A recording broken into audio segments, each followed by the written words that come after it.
நம்மளுடைய ஸ்ரீ ஆனந்த நிலையம் சேனலில் ஆன்மீக தகவல் தான் நம்ம தொடர்ந்து பார்த்துக்கிட்டு வரோம்.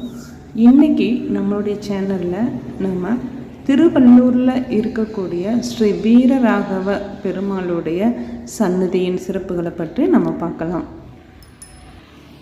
நான் ரொம்ப நாளாக திருவள்ளூரில் இருக்கக்கூடிய வீரராகவ பெருமாளை தரிசனம் பண்ணணும்னு நினச்சிட்டே இருந்தேன்.